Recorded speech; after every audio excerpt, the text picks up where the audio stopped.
নমস্কাৰ শ্ৰদ্ধেয় ৰাইজ কেইটামান কথা ৰাইজৰ আগত মুকলি কৰি দিয়াৰ কাৰণে কথা কোৱাৰ কাৰণে আহিলো যোৱা কিছুদিন ধৰি আমাৰ মৰমৰ জুবিনৰ ঘটনাটোৰ পাছত চাৰিপিনে বিৰাট ৰাইজ দুখত নিয়মান হৈছে আমাৰো কাৰণে আমাৰ বুকুৰ আপোন মোৰ অতি একেলগৰ ফিলছফাৰ ফ্ৰেণ্ড গাইড মানুহজনৰ ঢুকোৱাৰ পাছত আমি খুব নিয়মান অৱস্থাত আছো আৰু কিছুমান কথা ক'বলৈ ওলাই আহিছো কাৰণ ইমান বেছি ভুৱা কিছুমান কেম্পেইন হোৱাৰ কাৰণে আমি কথাখিনি ক'ব চেষ্টা কৰিছো শ্ৰদ্ধেয় ৰাইজ মই গুৱাহাটীলৈ যোৱাৰ কথা আছিল আজি কিন্তু ইমানেই বেছি মোলৈ মেছেজ আহিছে আহিলে মাৰিম কাটিম প্ৰায় কেইবা হাজাৰ মেছেজ আহিছে যে গুৱাহাটীলৈ গ'লে কাটিম বুলি সেই প্ৰেক্ষাপটত যাব পৰা নাই সেই সময়ত খুব মন আছিলে গৰিমাৰ ওচৰত থিয় দিয়া মোৰ পৰিয়ালৰ নিচিনা মোৰ ভগ্নী গৰিমা বা দলটোৰ লগত এই ঘটনাটোৰ পিছত থিয় দিব পৰা নাই কিন্তু কিয় পৰা নাই ৰাইজ গম পাইছে কাৰণ আমাক থ্ৰেটনিং কৰা হৈছে কিন্তু আসলতে জুবিন গাৰ্গক মৃত্যুত আমি দুখী নেকি এই কথাখিনি খুব কিছুদিন ধৰি ছ'চিয়েল মিডিয়াত কিছুমান ব্যক্তিয়ে টিআৰপিৰ আশাত মামাকে দুখী সজাই কেংগেৰু কাউট পাতি যে নিজৰ ডিগ্ৰী দিলে কিন্তু আচলতে কথাটো কি জুবিন গাৰ্গক আমি কিয় মাতি আনিছিল শ্ৰদ্ধা ৰাইজ আমি যেটো নৰ্থ ইষ্ট ফেষ্টিভেল ডিল কৰোঁ সেইটো উত্তৰ পূবৰ বিভিন্ন সংস্কৃতি বা খাদ্য বা পৰ্যটনৰ প্ৰসাৰ কৰা হয় প্ৰথম 2013 চনত পাতোতে আমি জুবিন গাৰ্গৰ লগতে কথা পাতিছিলোঁ তেখেতেই আমাক ব্ৰেণ্ড এম্বাছাডৰ হিচাপে গাইড কৰিছে যে মই সংপৃক্ত থাকিম অনুষ্ঠানটো আমি একেলগে কৰিম টিভিত বা বিভিন্ন মিডিয়াত তেওঁ বহুবাৰ কৈছে যে শ্যামকানুৰ সৈতে মিলি আমি নৰ্থ ইষ্ট ফেষ্টিভেল পাতো দিল্লীত বা বিশ্বৰ বিভিন্ন ঠাইত তেওঁ নিজে ইয়াত সংপৃক্ত আছে বুলি বহু ভিডিঅ' আছে মই আপোনালোকক জনাম দেখুৱাম এই ব্যক্তিজন আমি যেতিয়া বাহিৰত অনুষ্ঠান য'তে কৰোঁ আমি তেখেতৰ পৰা আলোচনা কৰোঁ আৰু যিহেতু আমাৰ ব্ৰাণ্ড এম্বাছাডৰ আৰু যেতিয়া আমি বিদেশত কৰিলোঁ দুইবাৰে তেওঁ বেংককত গৈছিলে আৰু এইবাৰো যেতিয়া আমি ছিংগাপুৰত কৰিবলৈ গ'লোঁ তেখেতক আমি ক'লোঁ যে ছিংগাপুৰত কৰিব বিচাৰিছোঁ চ'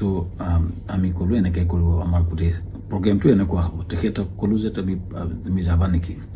তেখেতে ক'লে যাম মই যাম মোৰ লগত মোৰ ভাতৃ সন্দীপনক লৈ যাম আৰু মেনেজাৰ সিদ্ধাৰ্থ যাব আৰু আমাৰ শেখৰ যাব চ' এনেকৈ ক'লে কোৱাৰ পাছত আমি পিছত আৰু এগৰাকী সংগীত শিল্পীও আহিলে চ' কোৱাৰ পিছত আমি আয়োজন কৰা প্ৰক্ৰিয়া আৰম্ভ কৰিলোঁ আৰু প্ৰথম কথা শ্ৰদ্ধেয় ৰাইজ জুবিন গাৰ্গক মতাটো পাপ নহয় উত্তৰ পূৰ্ব আটাইতকৈ ডাঙৰ অনুষ্ঠান নৰ্থ ইষ্ট ইণ্ডিয়া ফেষ্টিভেলত উত্তৰ পূৰ্ব আটাইতকৈ ডাঙৰ যিজন সংগীত শিল্পী তেখেতক নিমন্ত্ৰণ কৰাটো যিহেতু আমাৰ ব্ৰেণ্ড এম্বাছাডৰো হয় আমাৰ লগত সংপৃক্ত হয় আৰু তেখেতক মতাটো পাপ কৰা নাছিলোঁ এইটো আমাৰ দায়িত্ব আছিলে তেখেতক নিমন্ত্ৰণ কৰাটো তেখেত কিয় 17 তাৰিখে আহিলে এইটো প্ৰশ্ন হৈছে তাৰ আগতে সুস্থ দেহাৰে আহিছে বুলি বহুতে লিখিছে কিন্তু তাৰ দুদিনমান আগতে তেখেতে আমাৰ 7 ছেপ্টেম্বৰত মুম্বাইত তেওঁ খুব ধুনীয়া পাৰফৰ্মেঞ্চ কৰিছে মুম্বাইত আৰু তেখেতে 1 তাৰিখে নে 3 তাৰিখে দিল্লীত তেখেতে পূজাত এটা অনুষ্ঠান কৰাৰ কথা আছিল সম্পূৰ্ণ কনচাৰ্ট বা মিউজিকেল প্ৰগ্ৰেম কৰাৰ কথা আছিল কেইবাটা প্ৰগ্ৰেম তেওঁ লাইন হৈছে তেখেতে প্ৰগ্ৰেম কৰি আছিলে চ' গতিকে সুস্থ দেহাৰে আমি অনাটো আমাক এটা অতি ভুল দোষাৰোপ কৰা হৈছে তৃতীয় কথাটো হৈছে তেখেতৰ 17 তাৰিখে এইকাৰণে আহিলে সেইদিনাখন ডাইৰেক্ট ফ্লাইট আহিলে কাৰণ কলিকতা হৈ আহিলে বহুত দীঘলীয়া হয় 19 তাৰিখে আমাৰ অনুষ্ঠান আৰম্ভ হয় চ' সেইকাৰণে 17 তাৰিখে গ্ৰুপ ফ্লাইটত তেওঁ আহিছিলে লগতে দলটো আহিছিলে আমি পেন পেচিফিক হোটেলত ৰাখিছিলোঁ আমাৰ য'ত অনুষ্ঠান হৈছিল তাৰ লগতে সানটেকৰ লগতে পেন পেচিফিক এখন 5-star হোটেল সকলো দলটো আমি ৰাখিছিলোঁ ভালকৈ ৰখাৰ চেষ্টা কৰিছিলোঁ আমি তেওঁলোকক কথা পাতিছিলোঁ যে তেওঁ কৈছিলে আমি অলপ জিৰণি ল'ম আৰু 19 তাৰিখে তেওঁ আৰম্ভণি অনুষ্ঠানত তেওঁ থাকিব আৰু 20 তাৰিখে তেওঁ দুটামান গান গাব ভূপেন হাজৰিকাৰ এটা ট্ৰিবিউট দিব এইটো আলোচনা আমাৰ হৈছিলে পিছত 18 তাৰিখে দিনাখন 19 তাৰিখে আমাৰ অনুষ্ঠান আছিলে 18 তাৰিখৰ দিনাখন আমি তেখেতক খবৰ কৰিতে শুই আছিলে আমাৰ বহুত বিভিন্ন উত্তৰ পূৰ্ব মানুহ আছিলে তেওঁৰ লগত তেওঁ ভায়েক আছিলে আৰু তেওঁ সিদ্ধাৰ্থ আছিলে মেনেজাৰ আৰু দল আছিলে 19 তাৰিখৰ দিনা ঘটনাটো ঘটিলে যেতিয়া আমাৰ সেইদিনাখন উত্তৰ পূৰ্বৰ বিভিন্ন মন্ত্ৰী বিষয়াৰ লগত আমাৰ এখন মিটিং চলি আছিলে উদ্যমীসকলৰ লগত ছিংগাপুৰৰ মিটিং চলি আছিল যাতে আমি ৰাতিপুৱাই গৈছিলোঁ তেতিয়াই এই জাহাজৰ ঘটনাটোৰ কথা মোক সিদ্ধাৰ্থ শৰ্মাই ফোন কৰিছিলে 3:30 বজাত আমাৰ মিটিং আৰম্ভ হৈছিলে 12:30 বজাত চ' 11:30 মানতে মই চাংগ্ৰিলা হোটেলত গৈছিলোঁ আৰু তাত 3:30 বজাত আমি গম পাইছিলোঁ যে এনেকুৱা ঘটনা এটা ঘটিছে সিদ্ধাৰ্থই ফোন কৰিছিলে ক'ত ঘটিছে কেনেকৈ ঘটিছে আমি একো গম পোৱা নাছিলোঁ লগে লগে বহুখিনি তাকে লৈ ফোন আহিছিল কিন্তু মই উত্তৰ দিব পৰা নাছিলোঁ আচলতে ইমান ডাঙৰ ঘটনাটো আমাৰ মৰমৰ বুকুৰ আপোন মানুহজন এনেকুৱা ঘটনা ঘটিছে কথাটো আমাৰ কাৰণে এটা থটমটৰ নিচিনা হ'ল আৰু লগে লগে আমি দুটাবাসৰ লগত কথা পাতি তালৈ গ'লোঁ আৰু ঘটনাটো হ'ল আৰু এই ঘটনাটোৱে সকলোকে মুখৰে মাত নাইকিয়া কৰিলে আৰু গম পাই লগে আমাৰ অনুষ্ঠানটো বাতিল কৰা বুলি আমাৰ হাই কমিছনে নিজস্বভাৱে ঘোষণা কৰিলে আৰু অনুষ্ঠান তাতে বাতিল কৰা হ'ল তাৰ পিছতো কোনবাই উলিয়াইছে আমি প্ৰগ্ৰাম কৰি আছিলোঁ বুলি কিন্তু আসলতে আমাৰ ভাৰতৰ ৰাষ্ট্ৰদূতে এইটো ডিক্লেয়াৰ কৰিছিলে অনুষ্ঠানটো সম্পূৰ্ণ বাতিল কৰা হৈছিলে আৰু সেইটো পিছতো